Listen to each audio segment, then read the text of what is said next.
O meu convidado, ele tem uma vasta experiência trabalhando dentro de uma marca. Ele trabalhou 8 anos na Melissa. Lá dentro, ele criou e aperfeiçoou o departamento de pesquisa de tendências.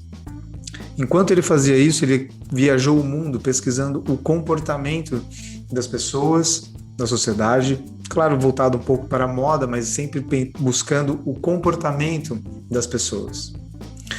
Hoje, ele não só fundou, como é sócio da agência OOO, a agência Out of Office. Um nome muito bacana para uma agência que nasceu já em meio à pandemia, né? Em meio à Covid-19. Hoje eu estou aqui com o Thales Ferreira. Olá. Oi, Thales, tudo bom, cara? A gente não precisa fingir que a gente já não estava conversando, né? Já estava conversando, mas também queria agradecer a oportunidade de falar, de participar aí do podcast e falar sobre esses assuntos que eu amo. É por isso mesmo que você está aqui, para a gente falar sobre os assuntos que a gente ama.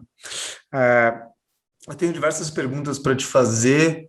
Devo dizer que no último ano, a agência OOO é uma das que mais me chamou a atenção, que surgiram, né?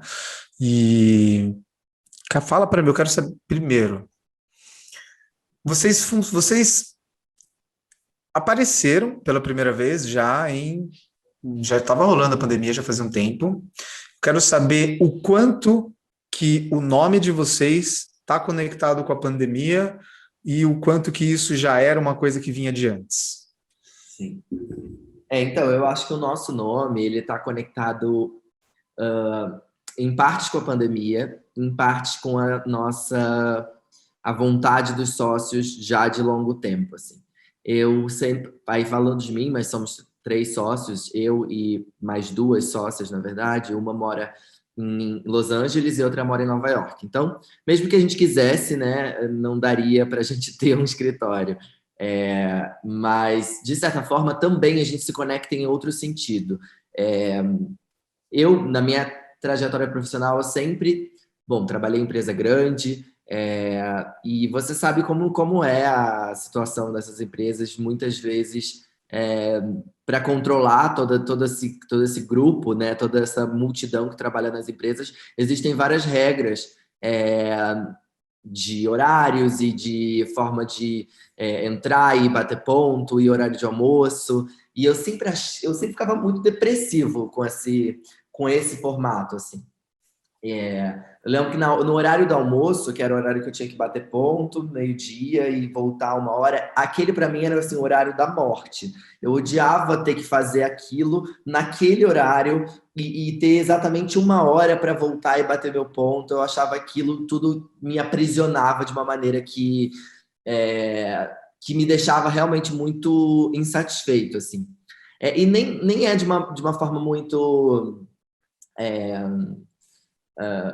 tipo, como se eu fosse uma pessoa que mais especial que as outras pessoas que estavam ali. Eu realmente ficava chateado por mim e por todo mundo que estava do meu lado, sabe?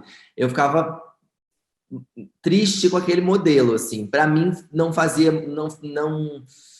era muito interessante, e eu conversava com as pessoas que trabalhavam comigo, e também ninguém gostava. Então eu pensava, gente, mas assim, se ninguém gosta, será que não dá pra gente fazer um abaixo-assinado? Ou será que não dá pra gente, sei lá, se comprometer que se tirarem, nada disso vai acontecer? Eu lembro uma época, fiz uma campanha na empresa, aquele super militante, para retirada do ponto. Peraí. Como foi essa campanha? O que foi essa campanha? O que você fez? Então, eu trabalhei em vários lugares na Melissa. A Melissa é uma empresa muito grande. Então, eu trabalhei... É uma empresa que é composta de várias outras empresas. Então, eu trabalhava nessa época, eu era mais novo, eu trabalhava numa outra empresa que faz parte do grupo Melissa, mas cuidava do ponto de venda, né? Uma empresa só que cuida do ponto de venda. E eles sempre foram muito abertos e muito interessados nos funcionários. Eles têm uma política de empresa muito incrível. Aprendi muito sobre de que forma que eu gostaria de ter uma empresa, caso eu tivesse ali, que entendendo que realmente a gente pode governar, né, entre aspas, com os ouvidos abertos, assim. E lá na época, uma vez teve uma dinâmica, alguma coisa que eles faziam sempre para ouvir os funcionários, mas era uma coisa super aberta, a gente podia falar o que a gente quisesse, ir na frente de todo mundo, e a gente sentia realmente que a gente podia, porque realmente as pessoas que eram responsáveis ali por aquela empresa eram super abertas. E aí eu falei, eu quero a retirada do ponto. E aí, mas não dá por causa da lei e tal. Mas aí eu tentei encontrar uma... Na época, enfim, acho que eu tinha 23 anos. Eu tentei encontrar uma brecha na lei do negócio dos funcionários, da quantidade, porque eram divididos em andares. Enfim, não rolou, não deu, mas eu tentei fazer isso. Que é engraçado, assim, mas para você ver que eu realmente não gostava, achava que ninguém tinha que ter. E aí, com a Out of Office, na verdade, bom, para além das minhas sócias serem de outro lugar, né? Cada uma ser de um lugar, a gente se conecta muito nisso, de achar que a gente pode olhar para o futuro do trabalho de uma forma diferente. E aí, obviamente, esse nome veio na pandemia. A gente tinha um outro nome, na verdade, no início. A gente não era lançado para o público, mas a gente tinha um outro nome. E esse nome veio no meio da pandemia porque a gente pensou que era realmente esse o lugar que a gente gostaria de estar, fora do escritório. Bom, você pode me confidenciar, só para mim e todos os ouvintes, qualquer outro nome? O outro nome era Content Lab. Content Lab, legal. Prefiro o nome atual. Acho que tem mais personalidade. Cara, eu tô para dizer que... Antes de eu dizer, quem foi o responsável pelo branding da agência? Tipo, não o serviço que vocês prestam, mas o branding de vocês. Tipo, o preparar toda a parte de propósito da marca, com a promessa central, as mensagens, a identidade verbal, a identidade visual, como que vai ser a apresentação de lançamento e tudo mais. Fui eu, Bia e Cata, minhas duas sócias, basicamente fomos nós três. Uma vantagem é que a gente trabalha com isso, então, claro que a gente sabe... Desculpa te interromper, as duas também trabalham... aliás, fala para qual que é o seu background, né? Você é designer, você veio... eu sei que você trabalha com brand, mas de onde você veio? E aí, bem rapidamente, as suas duas sócias, o background delas. Beleza. Eu não sou designer, mas eu sou bem metido a designer, assim. eu não sei mexer, mas eu, tipo, não sei, internamente acho que eu, sei lá, tenho alguma ideia do que pode funcionar. Também trabalhei muito tempo aprovando arte, mandando briefing para designer, então trabalhei muitos anos com designers, então talvez eu tenha conseguido pegar um pouco desse olhar, apesar de não saber mexer nas ferramentas. Eu trabalhei, como você disse, 8 anos na Melissa e passei por várias áreas, então eu comecei no varejo, aí dentro do varejo eu entrei, comecei como estagiário lá, foi o meu primeiro estágio, eu estava no segundo período da faculdade, e aí dali eu estava no varejo e aí eu comecei a entrar na criação do varejo, de criar campanhas para o varejo. E esse potencial de criar campanha, ou de eu ser mais criativo, quem viu isso foram as pessoas que trabalhavam comigo. O que foi muito interessante, porque não que eu enxergasse isso, eu era muito novo na época, eu tinha 19 anos. Se perguntasse assim, Thales, você é criativo? Eu ia falar assim, não sei, acho que não. Eu gostava de música, de filme, eu acho que na época eu tinha um repertório grande, porque eu era muito apaixonado por isso, então eu ouvia muito filme, eu ouvia muita música, via muita coisa, gostava de arte. Mas para mim existia uma grande diferença entre você gostar disso, você ser um entusiasta disso, e você realmente ser definido como uma pessoa criativa. E quando a gente é mais jovem também a gente não tem muita segurança, quanto mais para dizer assim, eu sou um criativo. Então, na verdade, me disseram que eu era um criativo antes de eu entender que eu era. E eu comecei a entender que fazia muito parte de ser um criativo, ter esse leque de referência e ser um observador, e a minha especialidade, ela se daria pelo meu interesse genuíno, e aí isso é um privilégio meu, mas pelo meu interesse genuíno de procurar e de pesquisar e de me referenciar a todo momento. Então isso sempre foi genuíno, eu nunca achei que eu iria chegar que isso iria me fazer ser uma pessoa criativa. Eu sempre me interessei por essas coisas. Hoje eu entendo que ser criativo é uma grande parte do que a gente pode falar, do que é ser criativo, vem de você dormir e acordar em constante pesquisa.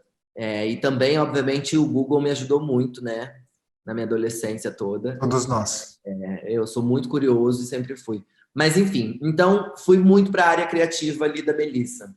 E aí, em 2018, eu consegui uma oportunidade para a área que eu mais queria da Melissa, que era a pesquisa de tendência. Quando eu entrei nessa área, eu entrei com uma outra menina que era nova também. Então a gente era dupla, né? Era sempre uma dupla. E ela também era nova. E tinha acontecido algumas mudanças no setor e acabou que não era a gente não tinha um referencial assim do que tinha que ser feito.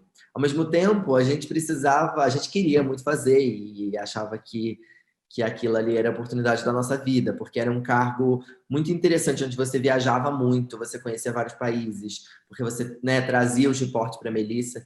Então, longe da gente dizer, eu não sei, porque, sei lá, o que poderia acontecer, né? Então, eu me lembro muito da Laura, que era minha dupla e minha grande amiga até hoje, a gente falando como a gente vai fazer para entregar isso. E na época, a gente tinha que fazer um reporte de tendências, a gente fazia uma viagem, o lugar a gente escolhia, e a gente trazia um reporte de tendência.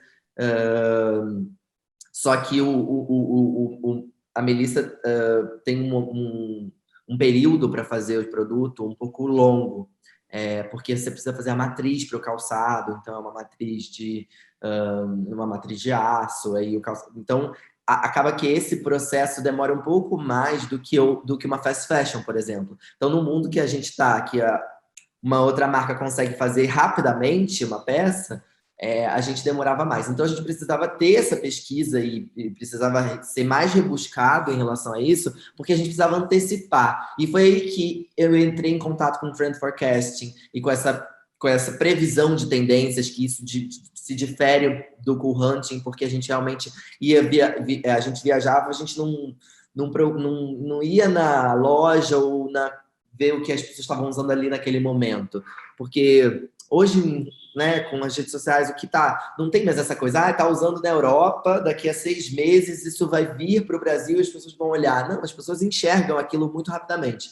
Então, para a gente não fazia tanto sentido olhar para o que estava na rua. Obviamente, isso tinha um peso. A gente até tinha uma dinâmica, a gente separava, né? E a gente, por exemplo, a gente ia para 3 destinos, 3 países diferentes, por exemplo, numa viagem. O terceiro era sempre um para, tipo, Nova York ou Londres, era um país para a gente olhar realmente mais no sentido de cool hunting. Então, realmente o que as pessoas estão usando, o que está no pé das pessoas.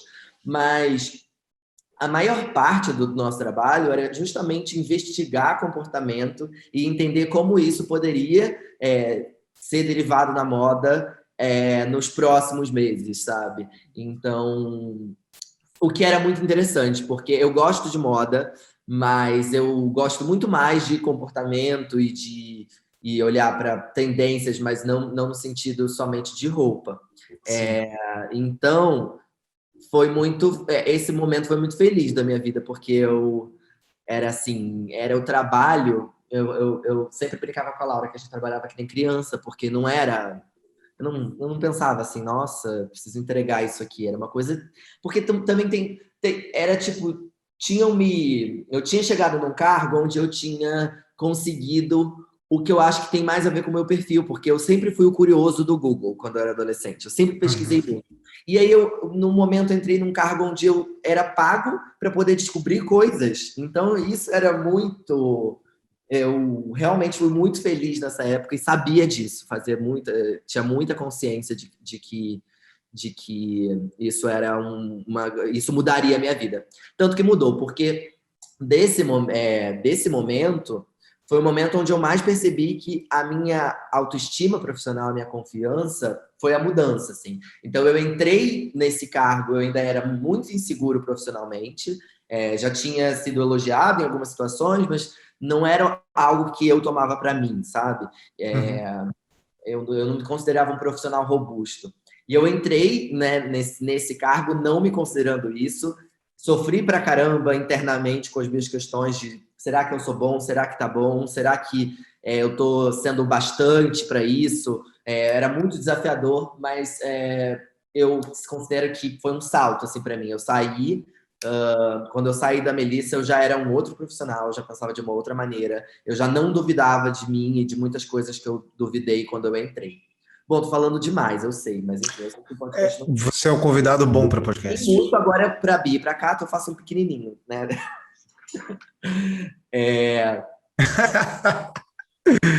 Então, aí a Cata, que é a minha outra sócia, ela fundou o Still the Look, que é um portal de tendência e comportamento. Ela e a Manu Bordache. E ela trabalhou pouco tempo na Maro, e logo depois ela foi para o Still the Look, abriu o Still the Look, muito jovem, e o Still the Look cresceu muito, tem 8 anos o Still the Look hoje, e cresceu muito, então ela realmente teve uma trajetória profissional muito, muito incrível, assim, de se observar, assim. Sempre fui muito, muito fã dela, da Manu, do Still the Look, e comecei a fazer freelas com elas. A Bia, que é a minha outra sócia, é uma história engraçada, porque ela é a minha melhor amiga, assim, com certeza disparado, e eu conheci ela na minha entrevista de estágio para Melissa. Ela foi a minha primeira chefe.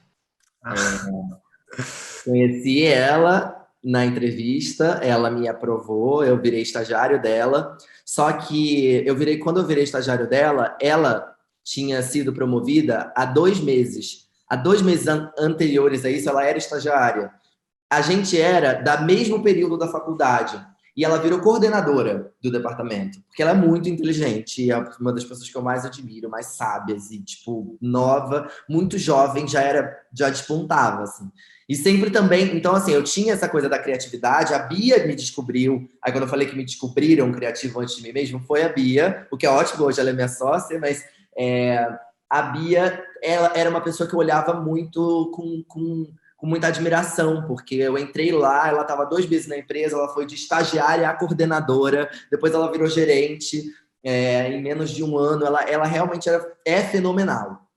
E pensei, nunca mais vou desgrudar, a gente acabou ficando amigo, porque a gente realmente tem muito a ver. A gente morou juntos uma época também, a gente dividiu o apartamento. Depois ela se mudou para Los Angeles, depois ela se mudou para Nova York, onde ela conheceu a Cata, depois eu conheci a Cata por ela. Quando eu fui para Los Angeles, a gente começou a fazer freela para o Still the Look. A Bia se mudou para Nova York. A gente, do freela do Still the Look, abriu uma empresa, que era o Content Lab. Depois virou Out of Office. Estamos aqui hoje. O background da Bia, ela... O que ela fazia? Eu entendi que ela foi sua chefe e tal, mas ela estava na mesma área de você de tendência ou não? Ela fazia... Não, essa época era na unidade do Rio, onde eu tinha tá. marketing e varejo. Tá. Ela era mais marqueteira, assim, muito. Marqueteira. Ela veia de marketing na veia. Tá. Mas claro que branding também ali num switching accounts, assim, sabe? Não tem muito como você fazer, eu acho, marketing hoje em dia sem ser fazer branding, né? Exato, ela se interessa muito por isso também. Ela me descobriu numa área criativa e ela me encaminhou para esse lado. Aí depois a gente começou a formar uma dupla, até para fazer esses freelas. Eu e Bia, a gente sempre quis ter uma empresa, desde que a gente trabalhava juntos. Então a gente falou tanto, André, a gente falava mas assim, eram umas coisas que a gente não tinha ideia de como ia ser e o porquê ia acontecer. Mas assim, a gente chegou a fazer apresentação, comprar domínio de e-mail, e nada ia, mas assim, porque eu acho que a gente queria muito, mas a gente ainda não estava preparado para fazer isso. E a gente não tinha como também. Mas a gente sempre falava, era muito claro pra gente, a gente vai ter uma empresa juntos um dia. E aí, eu acho muito engraçado. Eu tô só pensando nisso agora, mas assim, interessante pensar que a gente chegou nesse lugar. Como é que tá o processo aí da sua empresa? Você está empreendendo? Não, a gente já tem o domínio, a gente já está conversando, está tudo alinhado, tá na nossa cabeça, é como se a gente já tivesse, Não, e né? André, eu e Bia, a gente tem salvas apresentações. Tipo, a gente falou assim, vamos fazer uma apresentação que é a nossa empresa, uma construção de branding. Sei lá, com 25 anos a gente estava lá, aí vamos fazer a nossa empresa, e vamos fazer uma apresentação.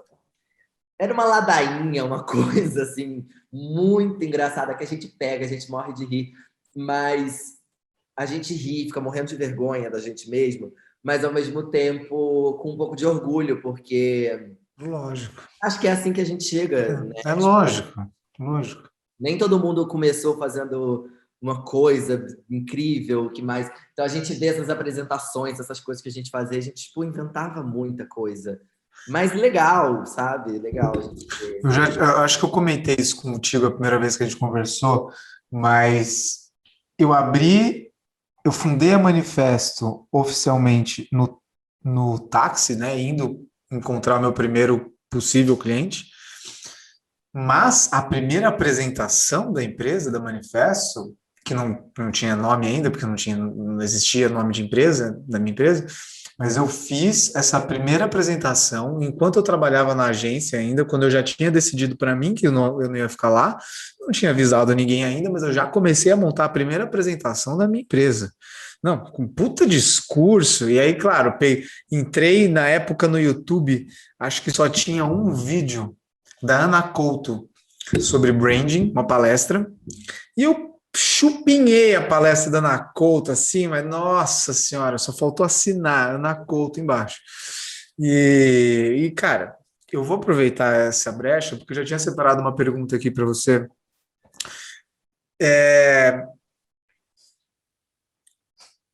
Eu acho muito interessante, eu gostei muito da forma que vocês souberam articular as palavras na mensagem que vocês direcionaram ali de como vocês se definiram, né, na comunicação de vocês, agência OOO.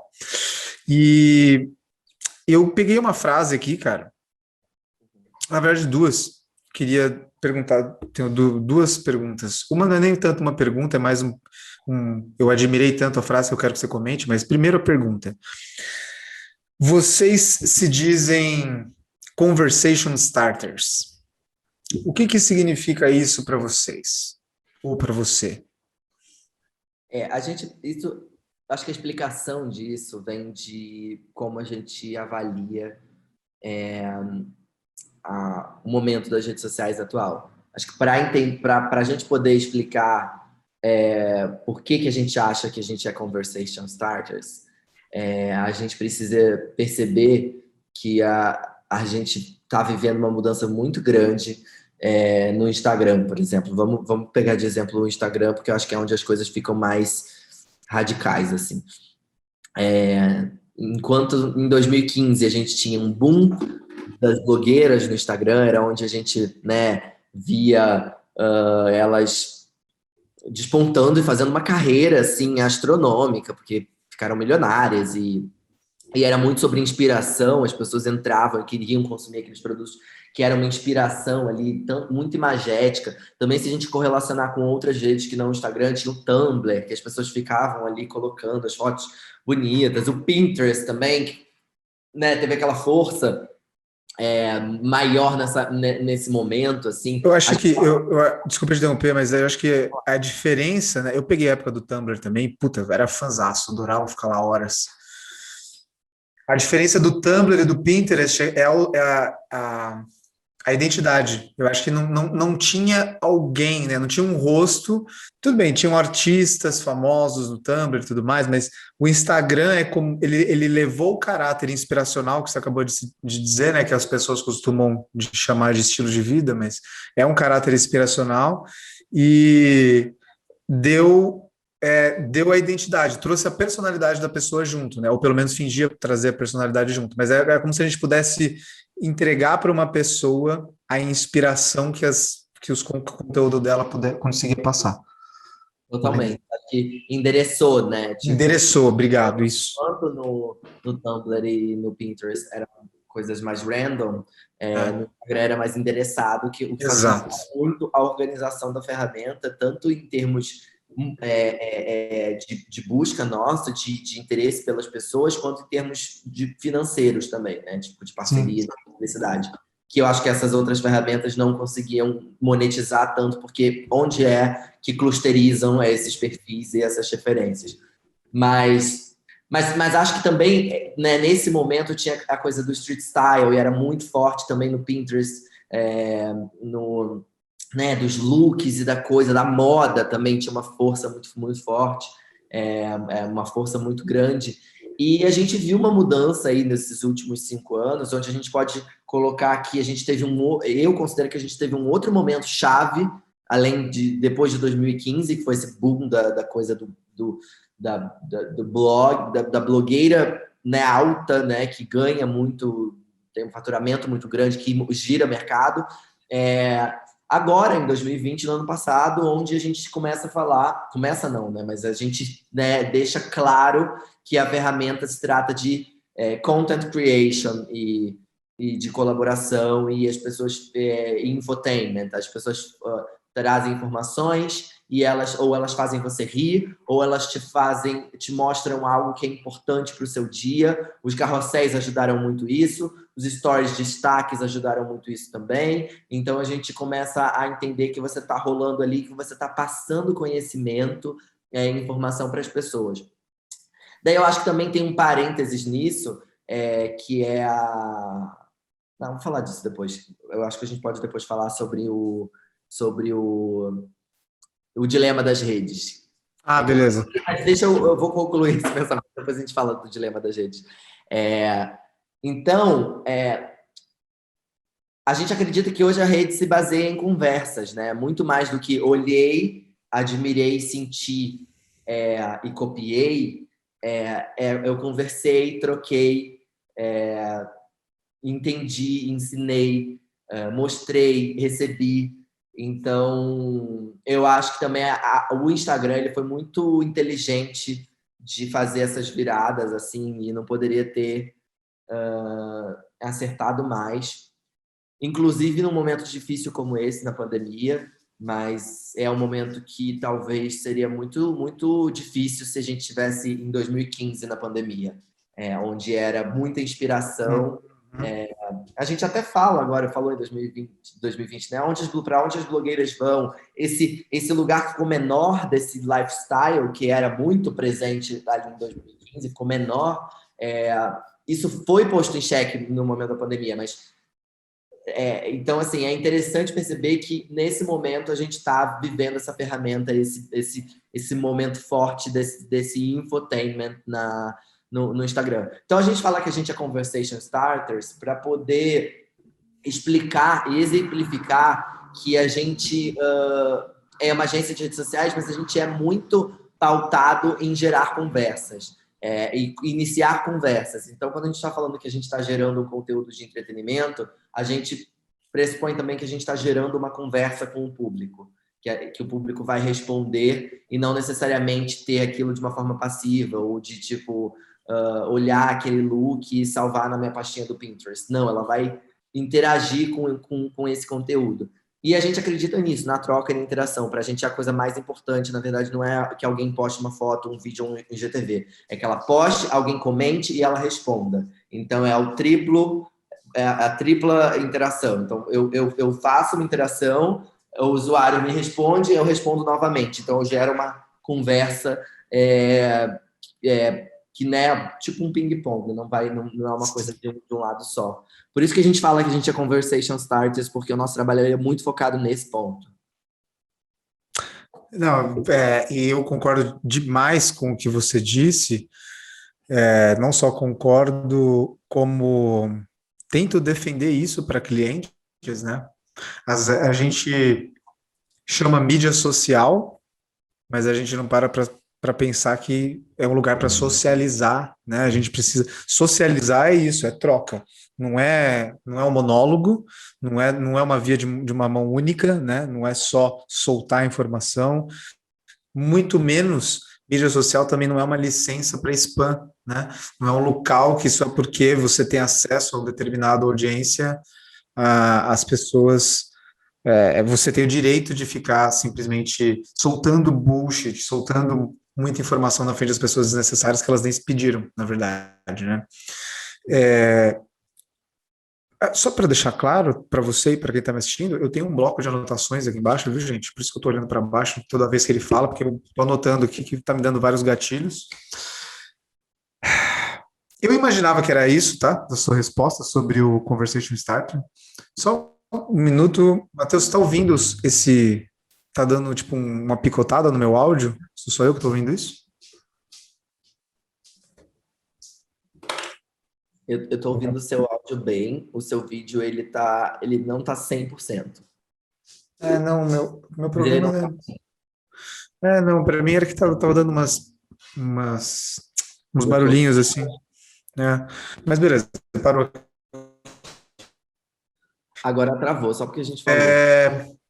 Travou aqui para mim. Não pode. Voltamos? Estamos live? Não estamos live, mas estava.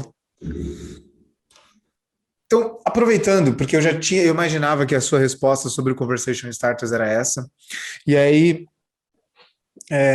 eu acho que vocês respondem, aliás, vocês respondem, não, vocês explicam até o que é esse termo Conversation Starters no próprio texto institucional de vocês, que teve uma frase, outra que eu peguei aqui, que eu acho que é interessante a gente comentar sobre, né? Eu gosto muito dela, que vocês, né, a agência OOO, ajuda marcas a se conectarem com pessoas, assim como pessoas se conectam com pessoas.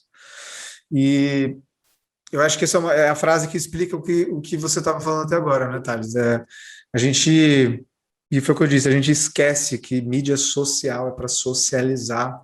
Então, mesmo hoje a gente começa a perceber que mesmo essas personalidades, celebridades, que elas já têm o status, elas já atingiram um nível de status onde elas são conhecidas e são reconhecidas por coisas até que não sejam relacionadas com a mídia social, mas quando elas vão para a mídia social, simplesmente ter um conteúdo inspiracional não é mais o suficiente, né?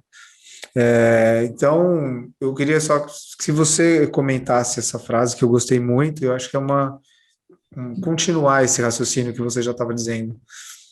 Eu acho que realmente essa frase, acho que meio que a frase que explica a primeira, porque principalmente para marcas, a nossa consultoria, o serviço que a gente oferece, ele é muito baseado nos preceitos do que seria uma human brand. Então, todo mundo conhece, obviamente já virou um clichê, mas ele é realmente, obviamente, um case que exemplifica de forma muito clara isso. O do Netflix, que tem uma personalidade nas redes sociais, e depois todas as outras marcas foram fazer igual e com muita razão. É contraintuitivo a gente querer falar com um robô, né? Inclusive, o comportamento do brasileiro, ele é muito... Ele é mais avesso a isso do que lá fora, pela minha percepção.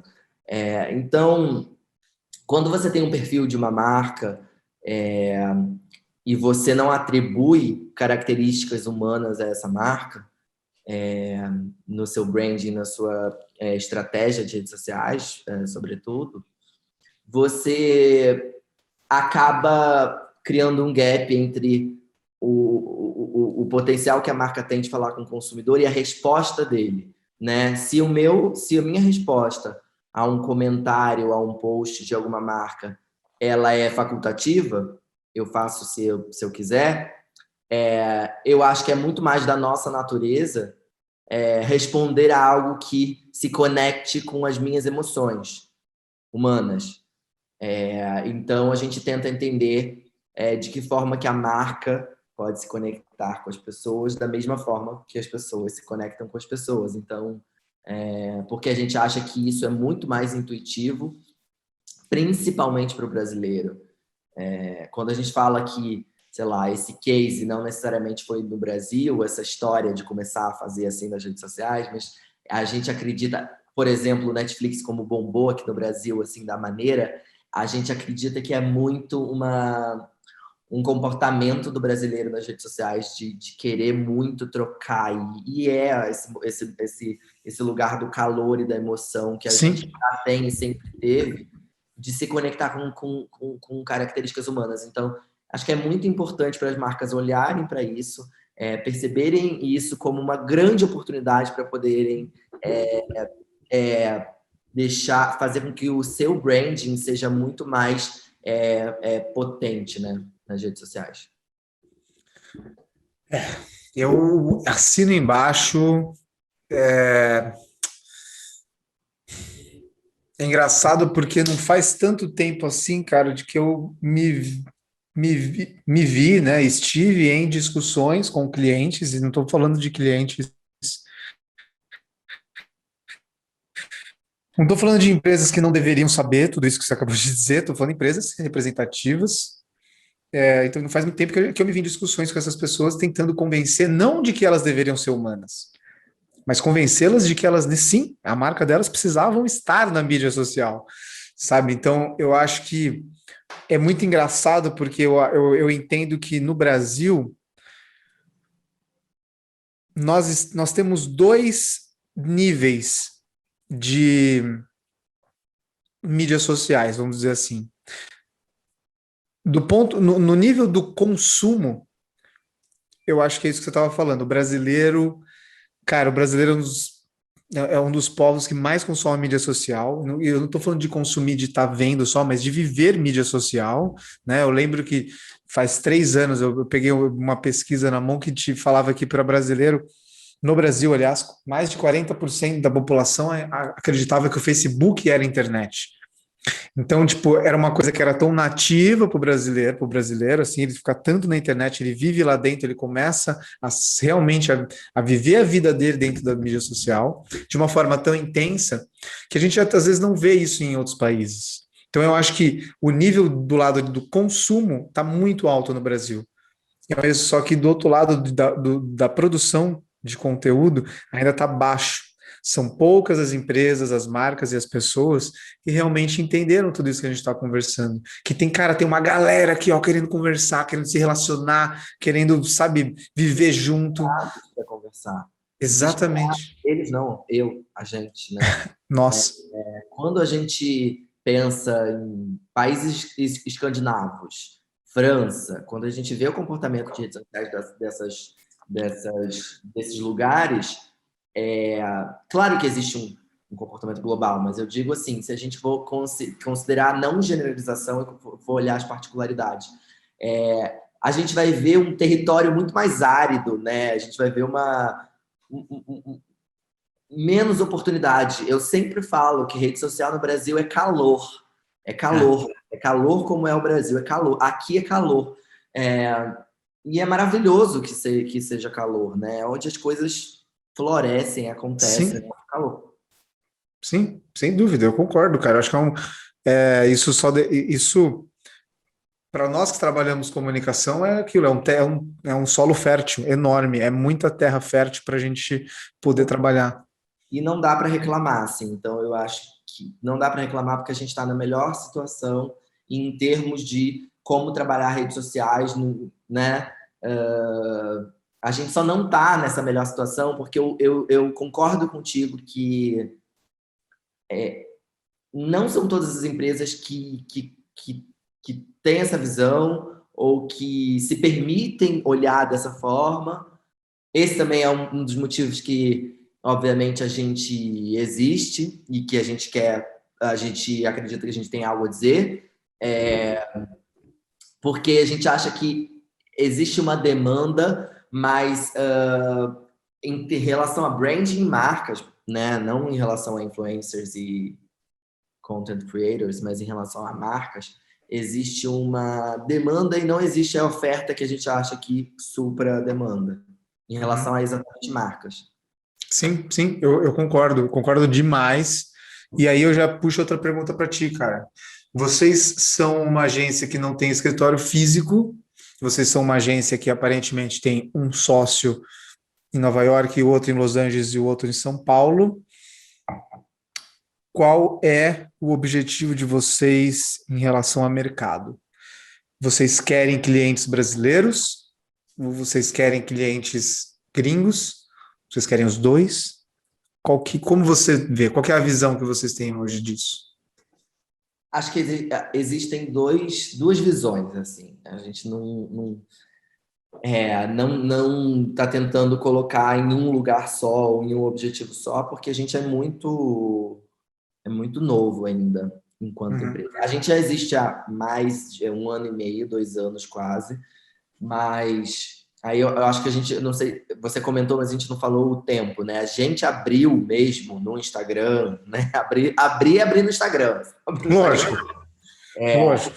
A gente abriu, fez nosso lançamento, na verdade, com a saída da Cata do Still the Look, ela veio para Out of Office e a gente fez uma estratégia onde a gente conectou a saída dela do Still the Look com o lançamento da Out of Office, justamente para aproveitar um buzz que aquilo ali poderia ter, e teve.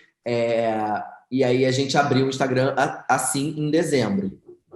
Então, a gente é muito, muito novo ainda, né? Se a gente abriu em dezembro, a gente está em abril, a gente tem 4 meses de agência. 5, 4, 5. É muito pouco tempo ainda para a gente poder entender quais são todos os nossos próximos passos. Há 4 meses atrás, a gente estava fazendo esse texto que você falou. Deu muito certo, por sinal, ótimo texto. A gente estava fazendo esse texto há 4 meses atrás e surgiram vários clientes, oportunidades legais.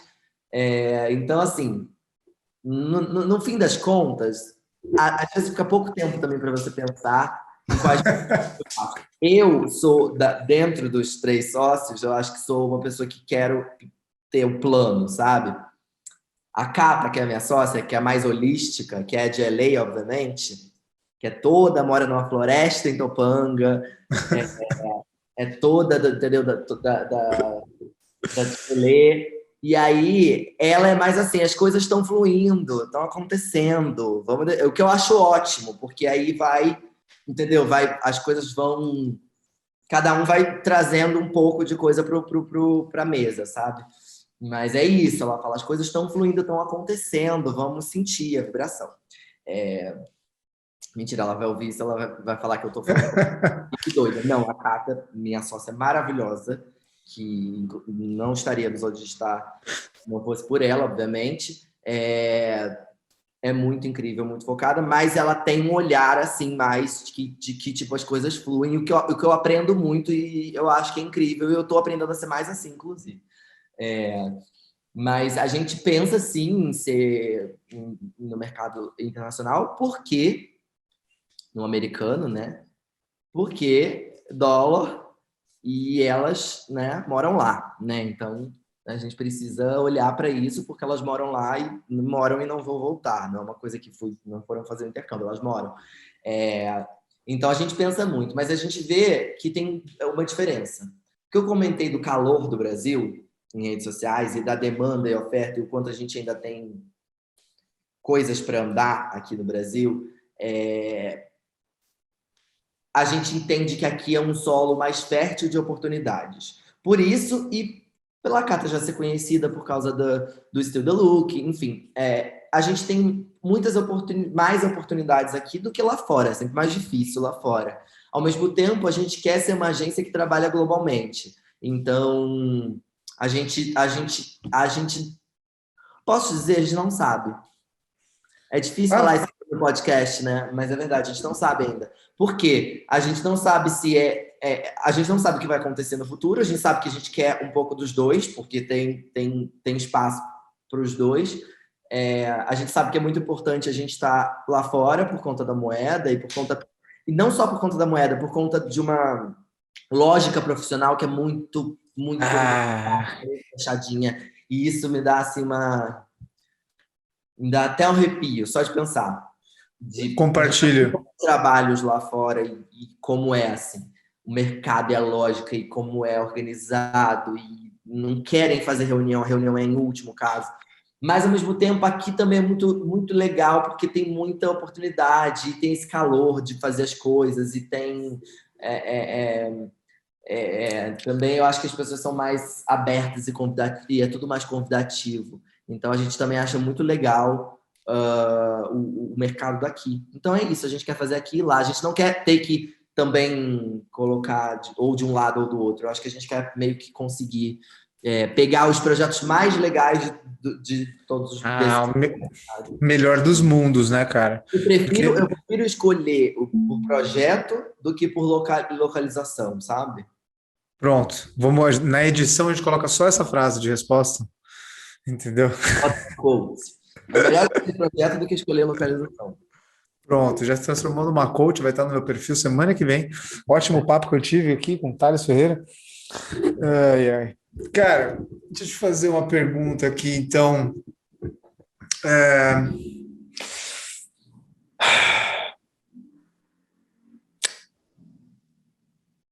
Hoje, quando vocês vão pegar um projeto, aliás, já vou colocar na mesma pergunta. Vocês costumam trabalhar hoje? Vocês estão trabalhando com modelo de projeto, modelo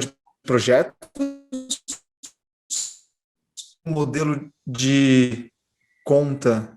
Peraí, está me ouvindo? Vocês sumiram para mim. Travou, né? Voltou agora. Aí, beleza. Do início da frase. Vou começar. Vocês estão trabalhando no modelo de projetos ou vocês estão atendendo tipo conta, igual o modelo de agência tradicional? Mesma resposta da anterior, a gente está fazendo os dois. Os dois, tá.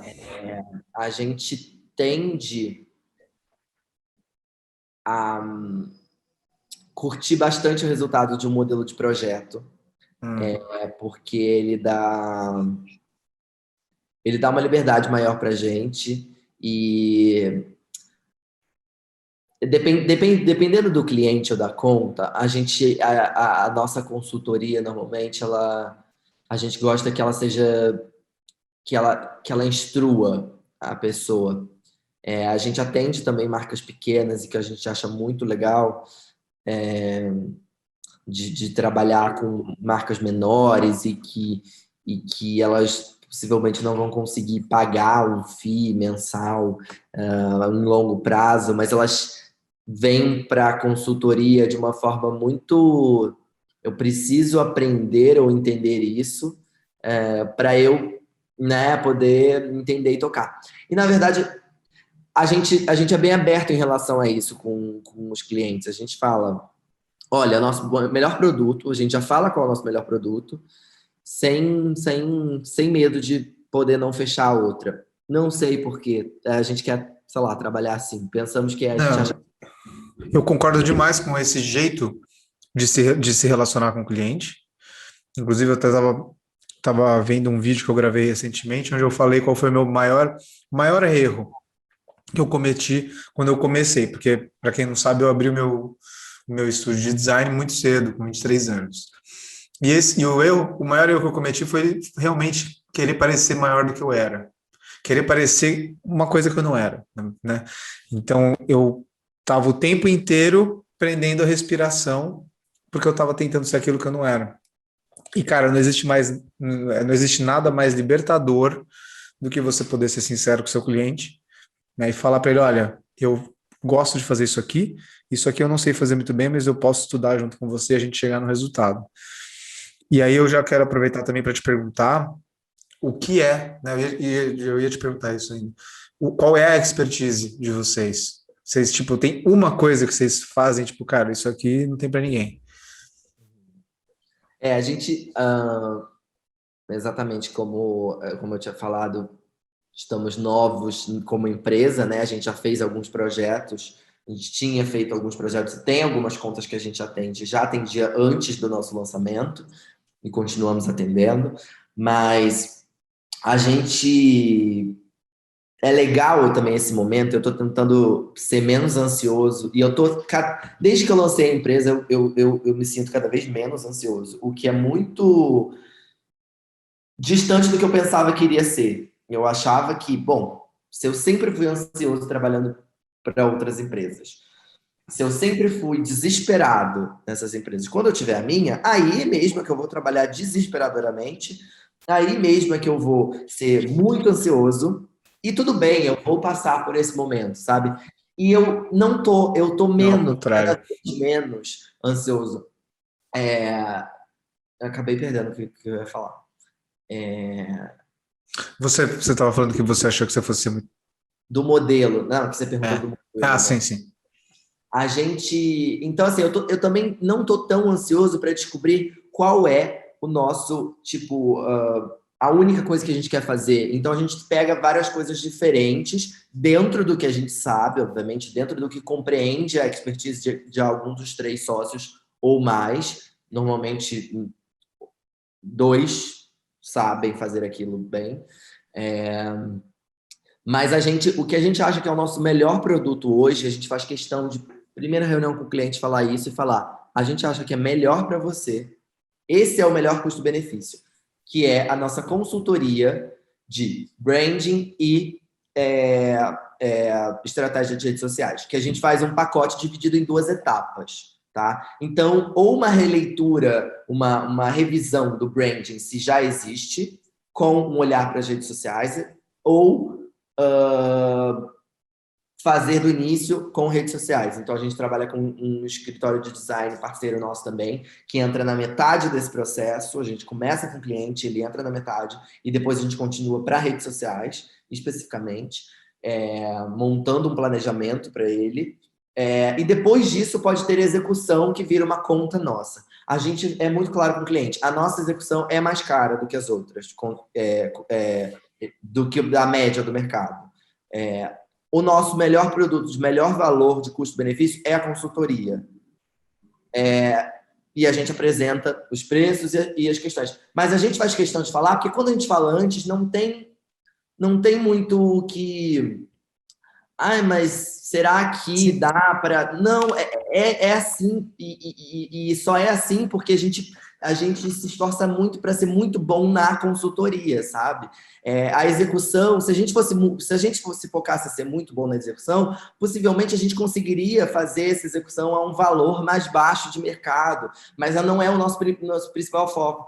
Tem clientes que, mesmo a gente falando isso, fala: a gente quer execução também com vocês, então a gente quer fazer tudo. Beleza, a gente vai fazer. A gente sabe que não o cliente sabe que não é a mais barata nesse sentido, a gente faz questão de dizer isso. Mas a consultoria, por que a gente acha que a consultoria é o nosso melhor produto? Porque a gente acha que o cliente, sobretudo quando é uma marca pequena, quando eu falo mais barato, eu falo porque a gente realmente entra muito em contato com a gente, marcas menores, marcas bem pequenas, que obviamente tem um budget reduzido, mas a gente gosta muito de atender essas marcas. A gente acha muito legal, porque tem uma liberdade muito grande e uma sinergia ali muito, muito interessante. Não é o CEO que você está falando com aquela pessoa que está ali fazendo, não sabe como fazer o Instagram e tal. É muito interessante esse ponto.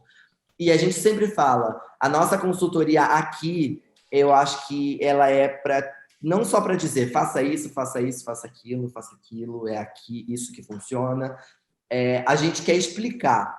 A gente quer explicar, mas a gente toma muito cuidado para não ser muito professoral também, porque senão fica uma Uhum. conferência e uma aula. Não é isso. Mas a gente tenta ter clusterizar ao máximo a explicação do porquê das coisas. Isso vem muito também da gente, sei lá. Isso vem também muito do que eu penso, assim, o porquê das coisas na medicina, quando o médico me manda tomar remédio e eu sempre fui essa pessoa, tipo assim, mas por que é isso? Por que esse remédio? Eu quero entender, senão eu não vou tomar. Então, eu acho que eu nunca, na minha linha de pensamento, nunca foi ok, assim, a gente falar para o cliente, tipo, faça isso. tem que vir com a justificativa e com o porquê. Então, a gente entende que hoje um cliente pode entrar numa consultoria com a gente e ao final da consultoria ele entender tudo, de modo que ele possa fazer sozinho, se ele tiver tempo. Esse é o meu objetivo. E talvez muitas vezes ele não vai, na maioria das vezes, 99% das vezes que a gente faz, ele não vai fazer sozinho. Ou ele faz com a gente, ou ele faz com outra empresa, ou que eles chamam de freela para fazer. Mas ele sabe fazer sozinho. A nossa intenção é que ele saiba fazer sozinho. Porque aí a rédea está com ele e ele vai... É uma profissão, um caminho muito novo. Muito cliente chega para a gente, ele não sabe nada, ele fica envergonhado na reunião, que a gente fica assim, gente, mas calma que vai dar certo, a gente vai te explicar para você entender, mas chega muita gente envergonhada. E eles falam envergonhados, tipo, não sei nada disso, nossa, desculpa, tipo, me pedindo desculpa, não é sobre isso. Mas é porque é muito novo mesmo, então a gente também enxerga que... E é um tesão que a gente tem de fazer, porque a gente enxerga que é muito legal quando na consultoria esses clientes menores, eles saem entendendo o que acontece. Então, dali ele pode ir para um freela, ele pode ser ele mesmo, ele pode fazer com a gente, de qualquer maneira, ele entendeu. Que isso eu sempre senti muito na minha vida, como eu te falei, o exemplo da medicina, e aí é isso que eu falo, eu acho que diminuiu a minha ansiedade, porque me dá muito tesão fazer isso e me comprometer com esse objetivo, sabe? Cara, eu entendo completamente o que você está falando, porque não foi uma, nem duas, nem três, foram várias vezes que no final, para quem não sabe, eu tenho uma empresa que também eu também chamo de consultoria, né? Hoje em dia é mais fácil de chamar de consultoria, onde a gente faz consultoria de marca, a gente faz estratégia de marca e a gente depois entrega isso para a pessoa em formato de um posicionamento, de identidade verbal e visual. Mas processo de diagnóstico, processo de estratégia, onde a gente faz todo o levantamento da empresa, da parte de proposta de valor, da parte do público, da personalidade da marca e tudo mais. E a verdade é que esse processo todo é uma grande terapia para o dono, né? Principalmente para essas pequenas empresas que você está falando, essas pequenas marcas, essas marcas independentes, que eu também adoro atender. Atendi muitas, e cara, não tem nada que deixava mais engajado, assim, cara, porque você tá ali falando com a pessoa que tá com o coração na mão, ela tá, tipo, com o sonho dela ali na tua frente, e aí, é por isso que, inclusive, que as pessoas saem desse processo de diagnóstico, cara, me abraçando, querendo abraçar as pessoas, falar, não, isso aqui foi uma terapia mesmo, tipo, eu coloquei para fora, você organizou tudo que eu estava aqui dentro, né?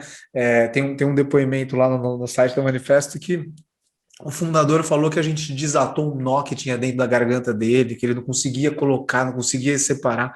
Então, eu entendo completamente o que você está falando, e eu, cara, pessoalmente, eu sinto um tesão muito interessante, cara, sobre isso, porque eu sou designer, eu vim do design de produto, design gráfico.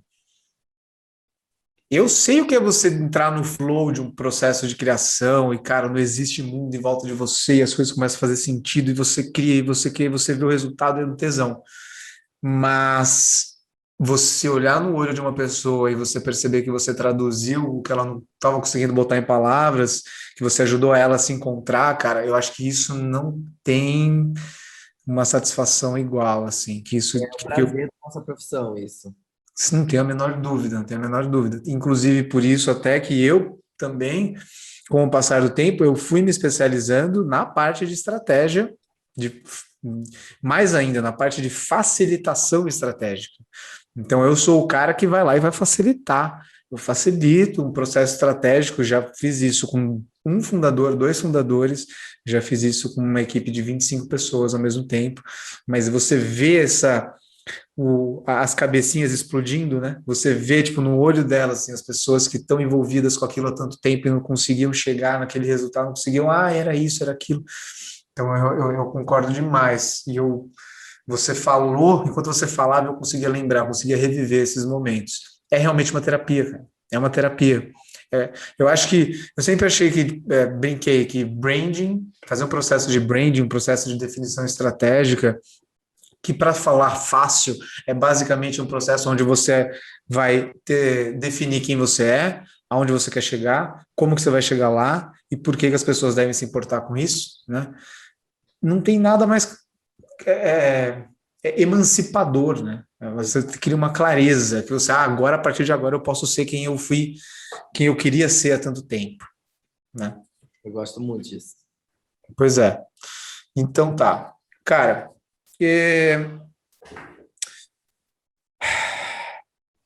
como eu já tinha conversado com você antes, né? Eu sinto muita proximidade nas coisas que você fala e você faz com a minha própria, com a minha própria experiência profissional. É, mas vamos ver se eu quero conhecer um pouco mais das suas referências de você. Eu quero que você. Vou te fazer uma pergunta agora que não tenha, talvez não tenha tanto a ver com branding ou estratégia de marca ou social media, nada disso, mas eu queria saber. Me diz uma pessoa, não importa se ela está viva ou morta, se você pudesse escolher alguém para jantar com você, quem seria? Eita, essa pergunta é complexa, viu? Não precisa pensar tanto. A primeira que veio na sua cabeça. Tá, saindo do assunto, tá? Não, tá, eu vou falar duas.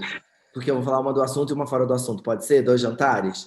Um Pode. assunto profissional e outro assunto pessoal. Eu queria jantar com a Madonna, sou Nossa! fã dela. Eu acho que ela dá ótimas respostas. Eu amo uma conversa engajada. Então, eu amaria fazer perguntas para ela, porque eu adoraria saber quais são as respostas que ela vai dar. Eu amo a carreira dela, amo ela demais, vida toda. E é isso, assim, eu acho que é uma pessoa muito inteligente, muito interessante. E, sobretudo, assim, eu já vi todas as entrevistas dela. As respostas que ela dá são respostas que sempre me surpreendem. Então, é sempre uma conversa que você fica da faísca ali, sabe? Eu amaria jantar com a Madonna por causa disso. E eu amaria, aí falando mais da parte de negócio, porque da Madonna eu só perguntaria besteira. Não besteira, mas eu não perguntaria, tipo assim, perguntaria só de putaria. Mas, mas de negócios, eu gostaria muito de jantar com o Tim Ferriss, porque eu tô meio que... Já me falavam dele e tal, eu comecei a pegar os livros para ler, né? Aí li um, agora eu tô lendo o outro, eu li o 4 horas por semana, trabalho 4 horas por semana, foi ótimo, porque eu tinha acabado de abrir uma empresa e comecei a ler. Então faz todo sentido ali, tipo assim, já comecei... Eu me emancipei enquanto empreendedor já lendo o livro no primeiro mês, porque ele também já é uma pessoa que te passa umas visões assim, tipo assim, para de ser É, atrás dos clientes, para de não sei o quê. Então eu já fiquei meio metido assim com ele. Mas e aí depois eu comecei a ler o Ferramenta dos Titãs, que é um conjunto, né, um compilado. Então primeiro a saúde, depois passa para coisa mais do business assim, mas tipo, só das pessoas que realmente são interessantes e que fizeram coisas incríveis na vida.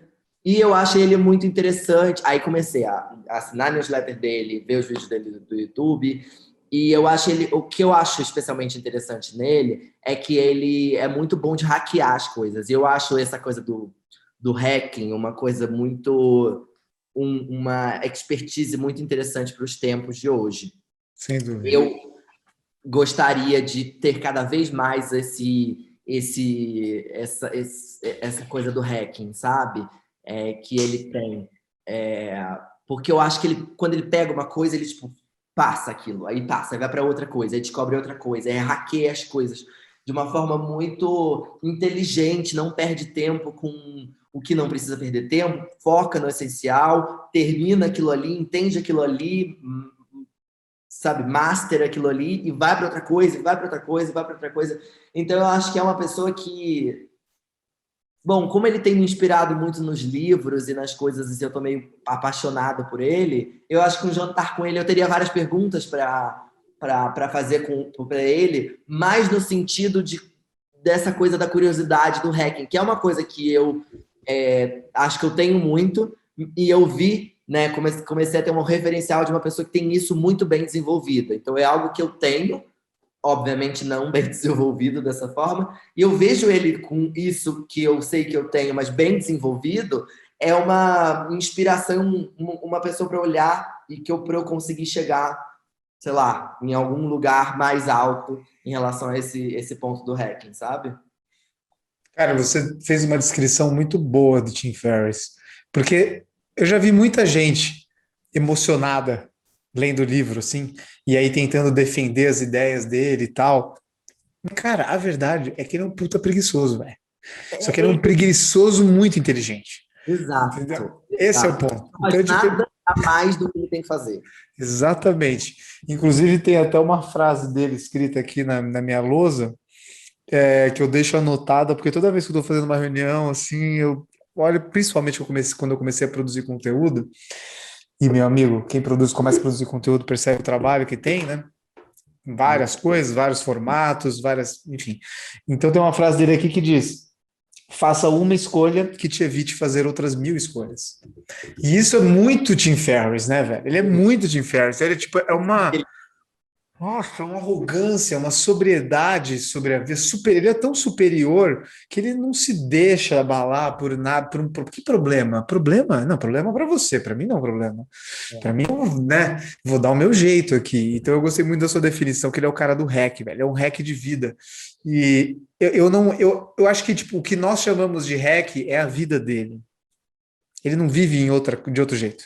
Exato. A forma como ele é um nerd, né? É de ser nerd, assim. Quando ele foi pro Japão muito novo, ele já começou a entender tudo e falar, e acho que foi muito importante na vida dele ele ter ido para lá, Sem porque dúvida. para onde você vai se formar um especialista em hacking se não for no Japão? Japão, exatamente. Então, assim, ele foi novo, muito nerd, que é a personalidade dele, para lá. Eu fiquei tão obcecado por ele que comecei a ver a série dele. Ele tem uma série muito pouco conhecida, eu acho, onde ele pega. Não conheço. Então, é uma série que ele fez e estava em algum streaming. Eu acho que ficou no Amazon, mas depois saiu ou está lá fora e eu aqui no Brasil não consigo ver. Mas eu pesquisei e achei na internet. É uma série onde cada episódio ele fala, e aí é totalmente essa arrogância dele. Ele fala que ele em 3 dias vai aprender aquilo e vai tipo. E aí tem a chamada, você vai amar, porque tem a abertura do programa, e ele fala, eu sou o Tim Ferriss e farei tal coisa em 3 dias. E sai, assim, fica tipo um monte de númerozinho passando, assim, códigos binários e coisas. E é legal o programa, porque tipo, ele quis aprender a falar. Eu não sei, eu não lembro qual era a língua, talvez seja. Não, mandarim ele já fala. Era alguma língua é a língua da Tailândia, eu não sei qual é. Mas. Tailandês, talvez, não sei. E aí ele fez em 3 dias, sabe? E aí depois ele tinha uma entrevista que ele tinha que dar nisso e ele fez em 3 dias. E aí o legal é como ele é o rei do hacking, por isso que eu acho que é interessante a gente assistir ele, ver e ler, etc., para a gente poder se instrumentalizar um pouco. Ah, Isso é interessante, porque o que ele fez? Ele não quis no programa, obviamente ele é super arrogante, mas ele não quis no programa mostrar que ele é fodão para fazer aquilo ali. Ele quis mostrar como ele fez aquilo ali e quais foram as metodologias de hacking que ele fez, que ele usou para chegar naquele lugar. Então, isso que eu acho interessante, isso que me vale dele, entendeu? Eu sim. tô assim, completamente apaixonado por ele, ia jantar com ele, queria um estágio com ele, qualquer coisa. Eu queria fazer todo hacking, eu também sou preguiçoso. Eu me conecto com ele porque eu também sou uma pessoa muito preguiçosa. Só que eu sou um preguiçoso interessado. Mas eu não sou disposto. Eu sou preguiçoso, normalmente. Mas eu sou interessado e curioso. Então, sei lá. Eu acho que eu teria um papo com ele bom. Não, pra cacete, né?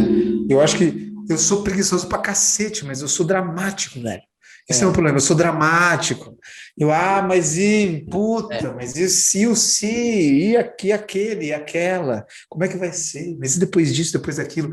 Mano, imagina que quando eu tava lendo o livro dele lá das 4 horas por semana, Meu amigo, eu tava numa daquelas fases de projeto de design fudido, com 3 designers, assim, ó, eu dirigindo e tal, deadline, cronograma, manda pra cá, revisa, aprova. E eu lendo aquele arrombado falando com a secretária da Índia dele por e-mail, resolvendo tudo com 2 e-mails, eu, o quê? Mano, tipo, eu ficava com raiva, você fala, não é possível, velho, o que eu tô fazendo de errado?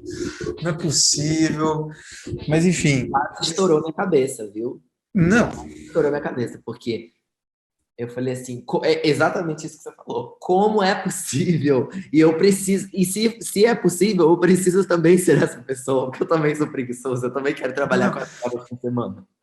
ele ensinando como passar orientações Uhum. para a O secretária FAQ dele. dele, o FAQ, E FAQ. fiz um FAQ de perguntas. Eu achei isso tão legal que, assim, eu não tive a oportunidade de passar um FAQ para ninguém, mas isso está na minha cabeça. Todo, não necessariamente numa coisa de secretária, mas quando tiver a oportunidade de me dar o clique do tipo, como eu consigo fazer para instruir a pessoa tal de tal coisa, eu vou fazer esse FAQ, porque eu quero testar isso e eu achei muito, obviamente, muito inteligente e prático. Eu acho, eu não sou prático, eu sou dramático também. Eu tenho ficado cada vez mais prático. Sim. Com o tempo, e ele me ajuda muito também a ser mais prático. Mas, sem dúvida, eu acho que praticidade é a melhor coisa que alguém Não, pode ter. eu Para acho que ela mesmo, para ela. tem 2 formas de envelhecer. Ou você envelhece ficando mais prático ou ficando mais dramático.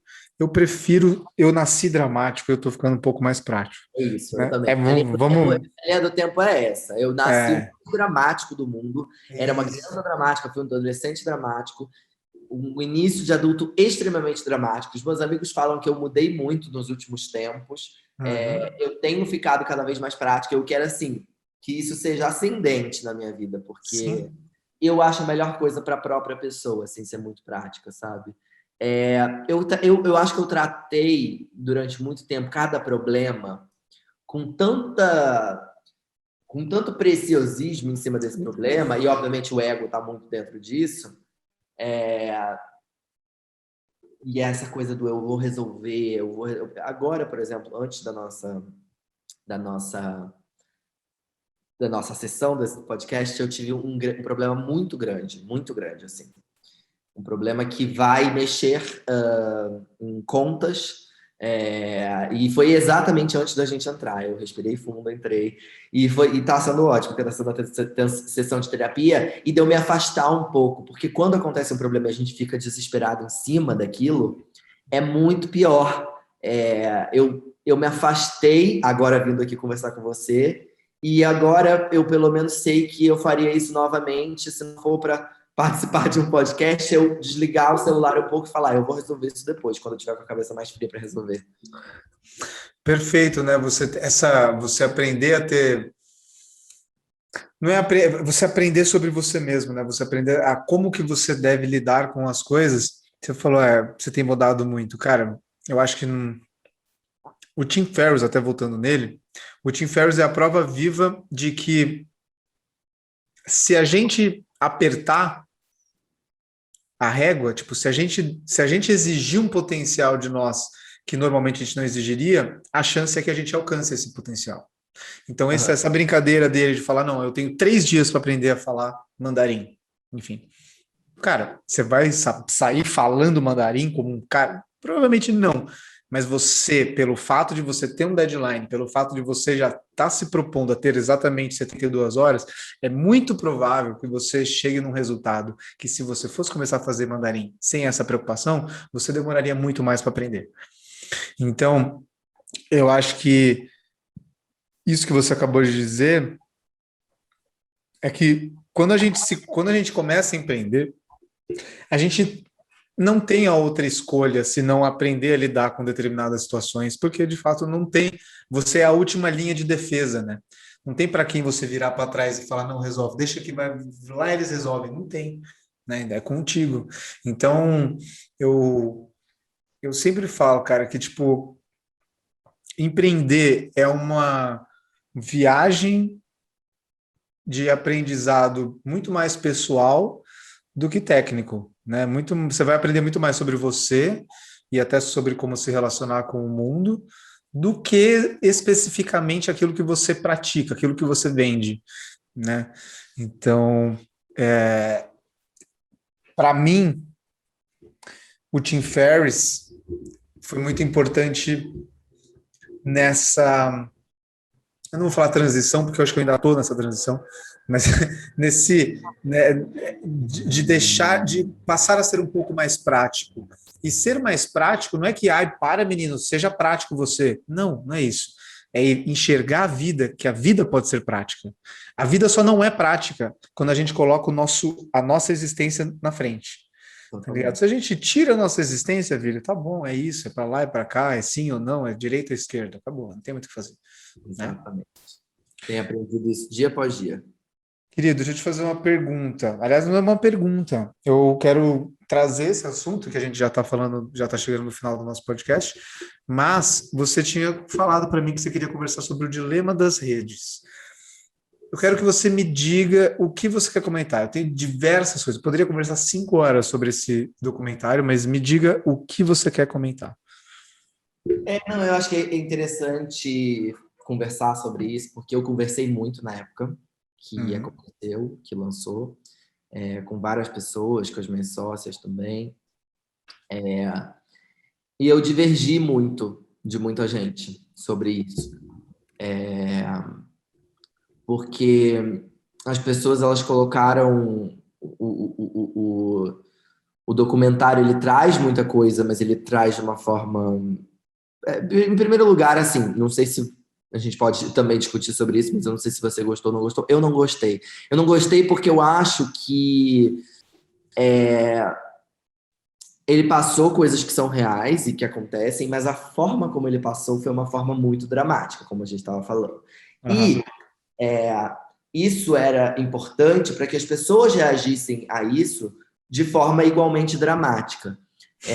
Obviamente, as redes sociais são um grande problema para a ansiedade, são um grande problema o algoritmo para a gente né, se viciar em coisas, comprar coisas que a gente não precisa, ou que para favorecer o capitalismo, ou qualquer coisa que as pessoas venham falar do documentário. A questão é a seguinte: as pessoas, o documentário escolheu olhar somente sobre um prisma, que é o prisma do malefício.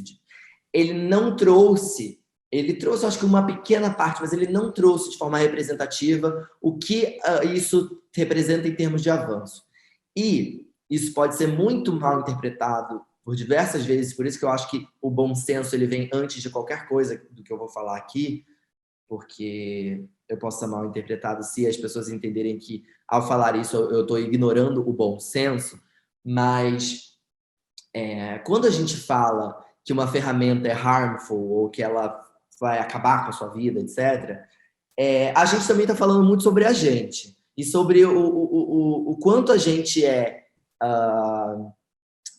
o quanto a gente se propõe a ser instruído, interessado por entender a forma de fazer e como isso pode ser importante para mim ou não importante para mim, e menos vítima nesse sentido. Quando eu falo do bom senso, antes disso tudo que eu estou falando, é porque, obviamente, existe um bom senso de eu entender que existem coisas nas redes sociais que não dependem de instrução ou que não são uma questão de ser vítima ou não. Mas é um bom senso da divisão. O dilema das redes, no caso especificamente, ele foca muito como se a gente fosse muito vítima e como se eu sinto que gerou também um rebote das pessoas dessa coisa do detox das redes e detox, e tipo, eu odeio o Instagram, eu não gosto do Instagram. Thales, amo o Instagram. Eu amo, eu não tenho o menor problema com o Instagram. Eu não quero sair do Instagram, não quero fazer detox do Instagram. Não acho que a minha vida ia ser melhor, né? Tipo, num prisma unitário, binário, né? Tipo, se eu não tivesse o Instagram, minha vida ia ser melhor. E, para além disso tudo, é uma realidade. O Instagram existe e eu não... Bom, eu trabalho com ele, né? Existe um grande privilégio poder não estar no Instagram. Tem pessoas que têm esse privilégio e que bom. Mas Eu acho que é muito mais interessante, na minha visão, ao invés de falar sobre ser radical e falar sobre um detox ou sair do Instagram, eu acho que é muito mais interessante você pensar em como fazer o melhor uso do Instagram. Como Sim. passar o melhor tempo de qualidade no Instagram. Você não é obrigado a seguir ninguém. Você pode seguir 2 pessoas. Por exemplo, eu não sigo várias pessoas que eu gosto e que são relativamente meus amigos. Mas eu não me interesso por esse conteúdo e tá tudo bem, eu não tenho problema com a pessoa, mas eu preciso setar e editar a minha rede de uma forma que ela me sirva e que eu não fique sendo vítima dela, como é o que diz o dilema das redes, por exemplo, em questão dos algoritmos, etc. Então, assim, eu acho que é muito mais propositivo que a gente pense nas redes sociais como uma oportunidade para a gente exercitar a nossa capacidade de editar, escolher o que é bom para a gente, entender o que não é, descartar. O Instagram não obriga você a fazer nada, então você descarta o que você não gosta, o que você não quer. Você não é obrigado a entrar no Reels, você não é obrigado a entrar na página do Popular. Se isso não é importante para você, você pode mutar os stories das pessoas. Então, assim, eu acho mais propositivo. Eu entendo total o dilema das redes e o ponto ruim das redes. Eu só acho que existe um ponto ruim e existe um ponto bom. E existe um terceiro ponto, que é o que é propositivo em relação a isso. O que você pode fazer para aprender mais com as redes e tirar o melhor delas e passar o melhor tempo de qualidade nelas. Eu aprendo demais com o Instagram. Esse é o exercício que eu faço, ao invés de fazer detox de rede ou dizer que a rede social não funciona ou que é horrorosa. Então, assim, essa é a minha opinião. Eu divergi muito de muita gente em relação ao documentário. Talvez de você também, não sei. Não, Mas eu acho que não, não, eu não acho que a gente divergiu, não, cara, porque a primeira coisa que eu devia ter falado antes da sua resposta, mas eu lembro que um amigo meu que trabalha com audiovisual, cara, é produtor de vídeo e tudo mais, ele falou uma coisa para mim que ficou comigo faz um tempo que ele falou, eu nem lembro que a gente estava conversando, mas ele falou assim, André, lembre-se sempre de que não existe documentário imparcial. Não existe, é impossível. Exato. Existe um documentário. O formato documentário não suporta a imparcialidade. Porque, de fato, é uma investigação, você está contando uma história, você está contando uma história sobre uma ótica, sobre tudo mais. Até a Então, acho trilha que esse é o sonora. primeiro. Você vai fazer uma Exato. trilha sonora imparcial? Que emoção você vai passar de uma trilha sonora imparcial? Lógico. Exatamente. Se E a mal. trilha sonora do Dilema das Redes é uma trilha sonora exageradíssima. As pessoas não, os jornalistas mal conseguem fazer uma notícia ser imparcial, imagina um documentário. Não faz o menor sentido. Então, tipo, eu concordo com você partindo só desse ponto já. Porque eu sei, cara, aquilo que nós. Não, tipo, eu lembro, todo mundo. Eu acho muito interessante, porque eu gosto de observar que várias pessoas assistiram, várias pessoas diferentes que eu conheço assistiram, de diversos repertórios, mas todas elas guardaram a frase no final, que se você não paga para consumir alguma coisa, é porque você é o produto, né? Essa frase, eles falaram isso no final e eles construíram um clima, que todo mundo que faz audiovisual, que trabalha com comunicação, consegue perceber. Eles construíram, fizeram ali o pedestal, armaram toda a cena, construíram música, trilha sonora, imagem, texto, apareceu essa frase escrita. Então, assim, isso foi bem o final. E aí é aquilo, né? É que nem qualquer filme de comédia romântica, que não importa se é bom ou não, ele termina o filme com uma puta música do momento, pop, assim, que você acha que foi ótimo. É a mesma coisa com esse documentário. Você termina, eu lembro que eu terminei, eu olhei para minha namorada e ela trabalha com social media. E um olhou pro outro e falou: não, fudeu, o que a gente vai fazer? Vamos embora, vamos fugir. Porque essa é a sensação que eles passam. Não, exato. Não, e obviamente, quando eu assisti, eu fiquei também, né? Tipo, dá uma sensação. É isso que eles querem, eles puxam para esse lado. Mas eu não gosto de ser feito, de bobo. Talvez eu esteja sendo feito de bobo falando isso nas redes sociais, daqui a pouco isso volta contra mim, mas não, óbvio, eu sou publicitário, então Não, mas se for para me fazer de bobo, só não deixa eu perceber. entendeu? Você só faz bem feito. Exatamente. Talvez o Instagram me faça de bobo e eu não perceba. O documentário eu percebi, eu não vou deixar. Aí não. Faz melhor o trabalho melhor que esse. E eu não vou ficar, tipo, inflando, tipo, ai, desespero, isso tem que acabar. Não vai, só, assim, nesse ponto que eu falo que eu tô tentando ser mais prático, só não vai acabar. Não vai. Vai ficar Não assim. vai, mas que não vai acabar? Eu vou aprender a lidar, ou eu vou ser uma pessoa alternativa a isso, entendeu? Então, mas você ser uma...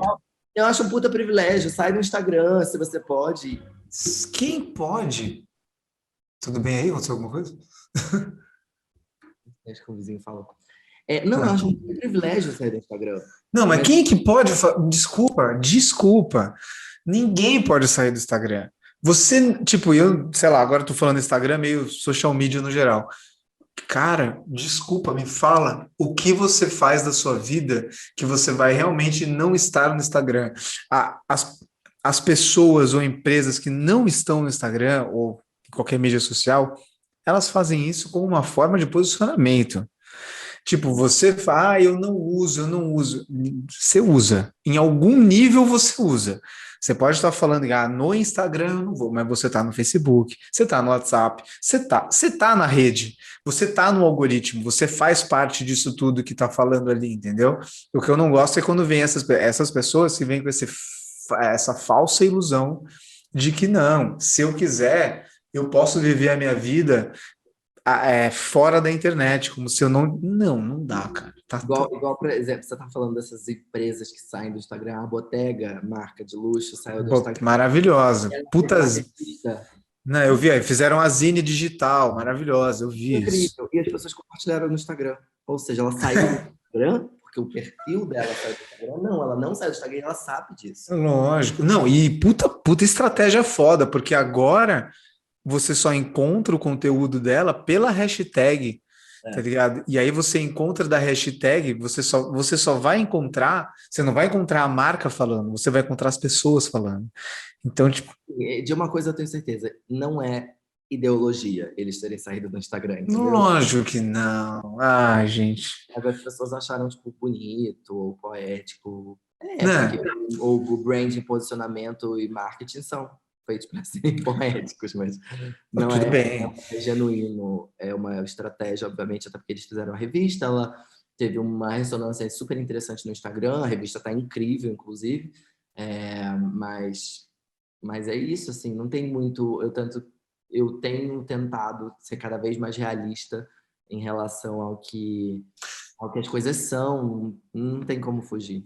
Pô, Thales, cara, você tá desse lado aqui, cara. Você sabe como as coisas funcionam, né?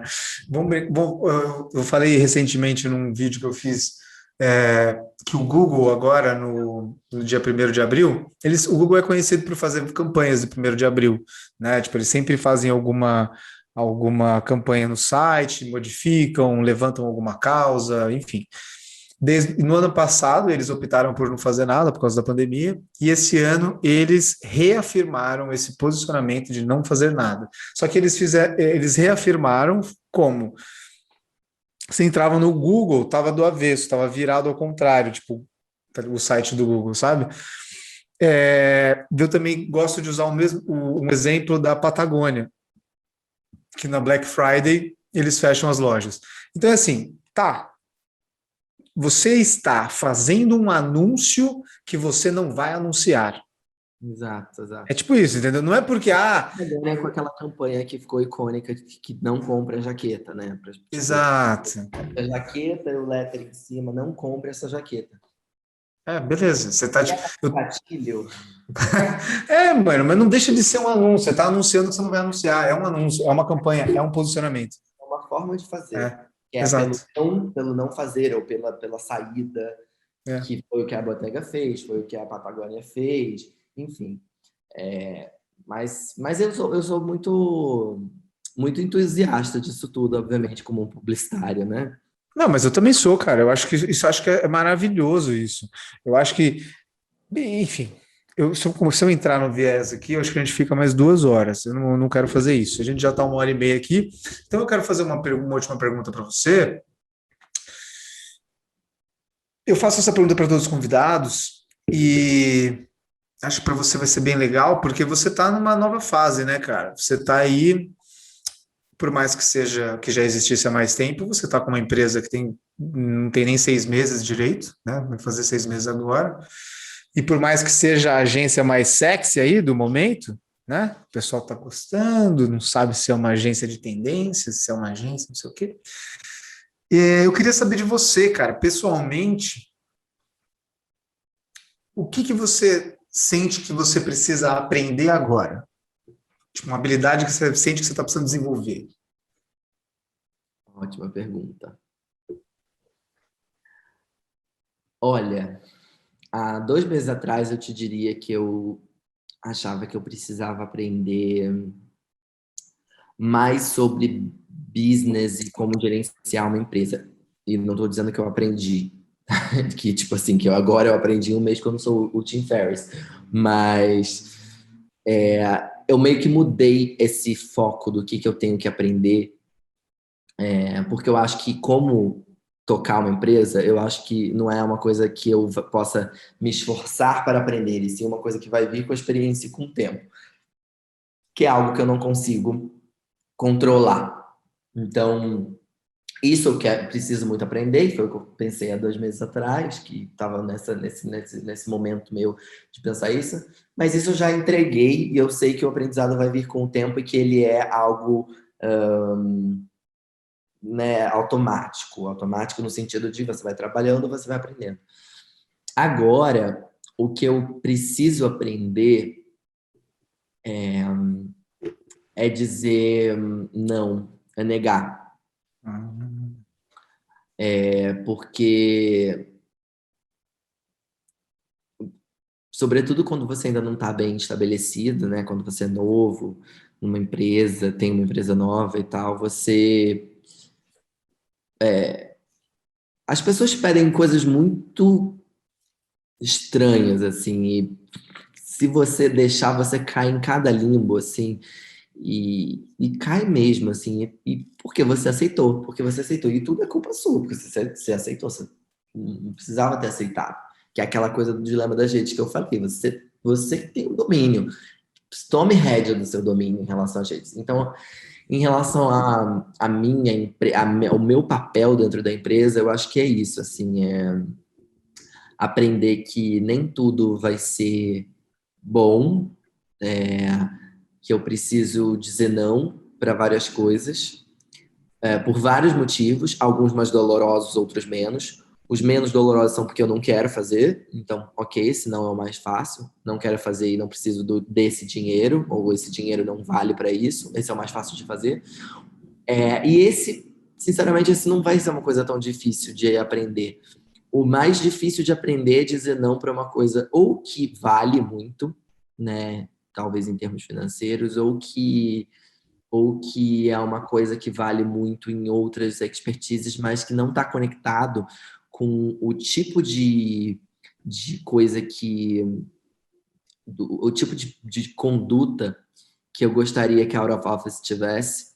É, e isso vai custar e vai valer, e eu vou perder por causa da conduta.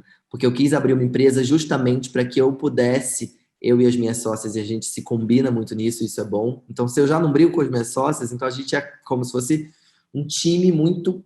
É como se fosse, não, é um time muito, muito fechado. A gente tem as mesmas ideias, a conduta e tal. Mas quando a gente fala se relacionando com o mundo externo, com os clientes, ou, né, esse tipo de estímulo, a gente às vezes vai ter que aprender também a dizer não para coisas que vão doer para a gente, entendeu? Porque a gente está falando muito sobre o futuro do trabalho na agência, a gente está falando muito sobre qual é a forma como a gente quer trabalhar, qual é a forma como a gente quer crescer na empresa, que isso faça sentido, que seja meaningful no nosso dia a dia, que seja meaningful para a gente enquanto resultado dos trabalhos. Então, sei lá, pode vir uma coisa grande, que seja muito importante, mas que não vai ser meaningful nesse lugar mais ideológico, e que vai ser um não muito duro de dizer. Mas é isso que eu acho que a gente precisa aprender. Eu, né, na verdade, mas enquanto parte do time, assim, falei mais pela empresa, assim, porque eu acho que é o dilema que eu tô vivendo hoje em dia. E vou te dizer, cara, que eu acho que é uma das coisas mais difíceis da gente aprender. Porque, cara, falar não é a parte difícil. A parte difícil é definir o que é um não. E aí eu vou te falar um pouco só para a gente concluir. Eu acho que assim, quando você falava, eu lembrava muito de experiências que eu tive, que eu vivi. Cara, é muito importante a gente sempre lembrar, porque assim, tem um autor que, inclusive, eu acredito que ele foi um dos mentores do Tim Ferriss, que ele chama Michael Gerber. Ele é o autor do livro Mito do Empreendedor, O Mito do Empreendedor. Sei qual É é. um, é um velhinho. Esse livro teve uma edição nova, tá vendendo pra cacete de novo, mas esse velhinho, cara, ele é um velhinho. Ele escreveu esse livro na década de 80, né?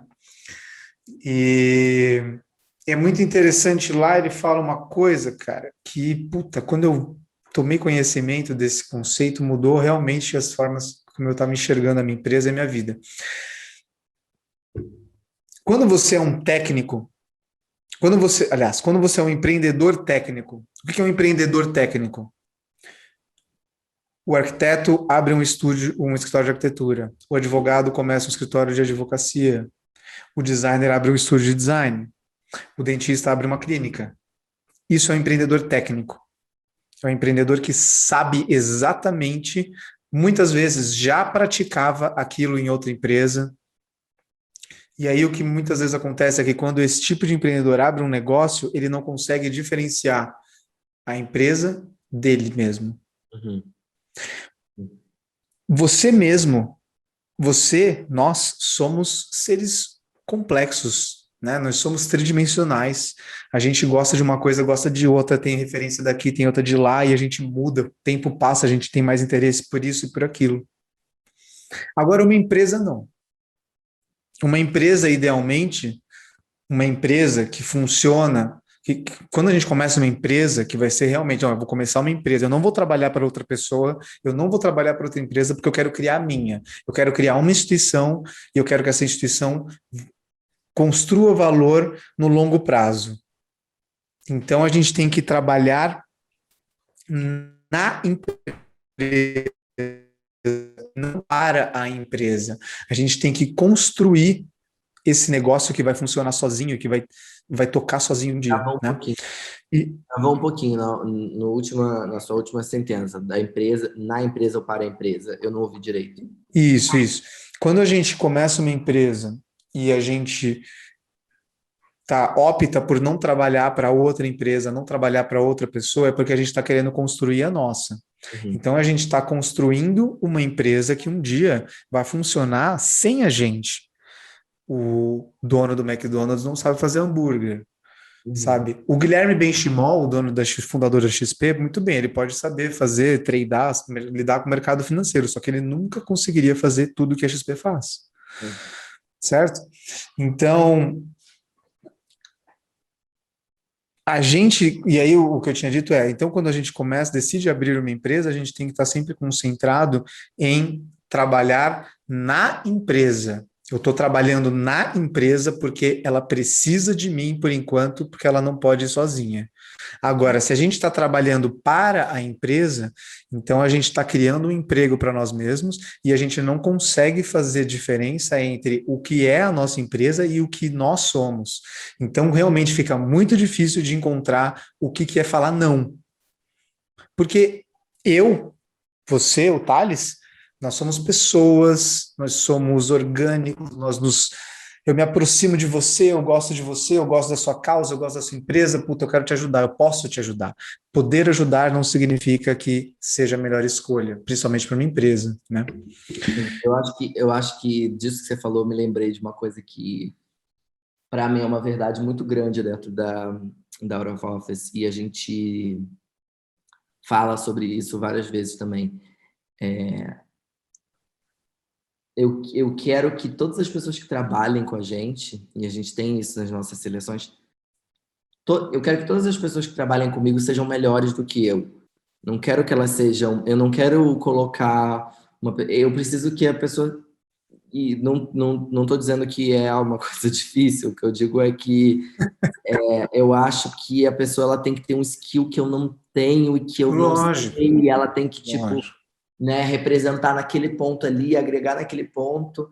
É, eu, porque é a empresa que eu estou querendo, que eu estou construindo. Então, não quero que eu seja a pessoa que é a coisa da microgerenciando, sabe? Ficar microgerenciando as pessoas. Então, sou eu e as minhas sócias, e a gente coloca várias pessoas que não sabem fazer nada se não tiver o nosso aval. É, E aí a gente contrata e eu vejo isso em várias empresas novas e modernas, inclusive, que eu conheço. As pessoas que trabalham, elas obedecem né, esses sócios, esses donos.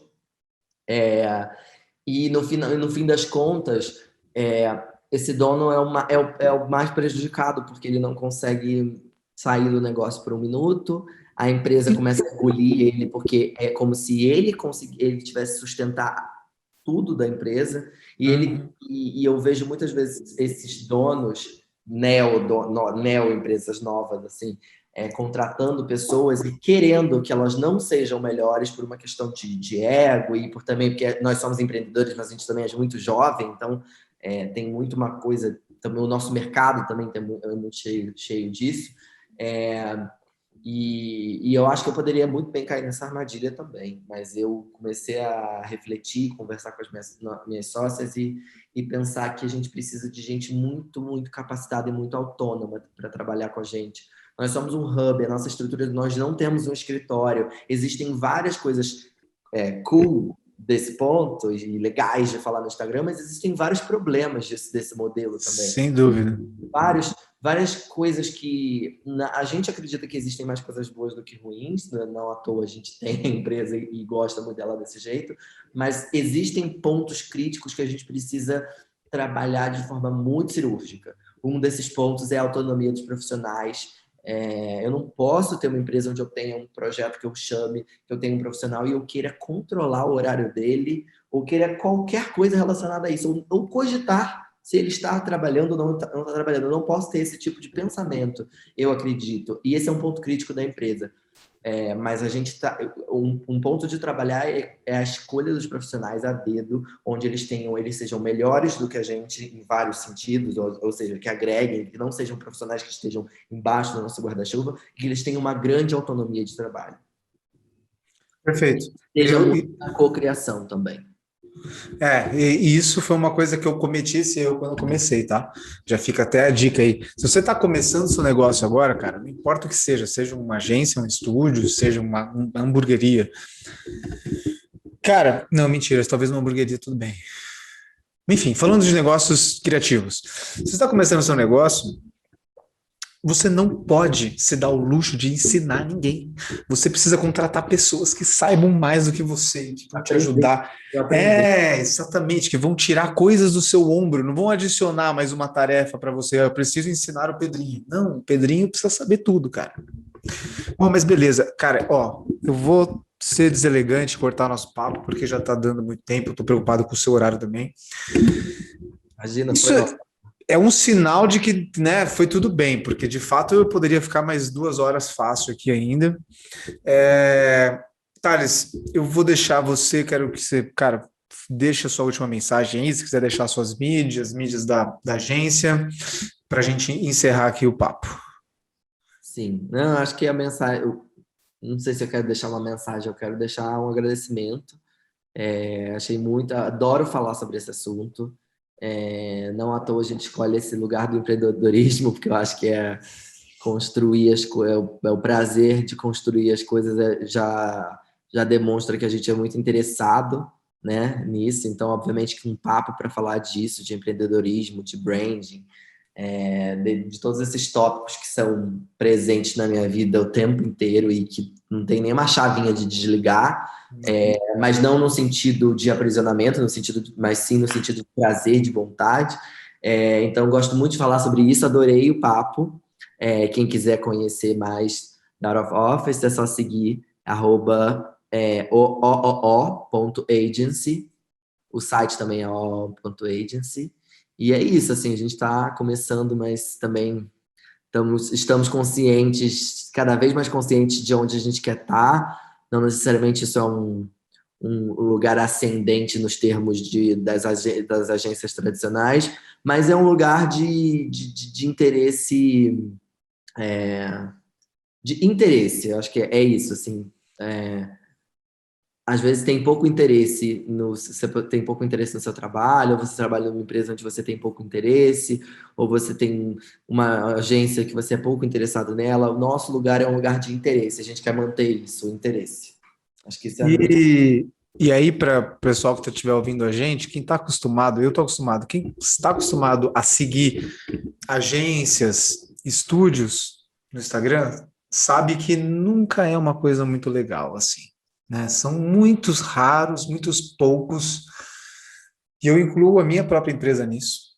Os estúdios e agências que conseguem, de fato, criar uma conexão com a audiência ali na mídia social.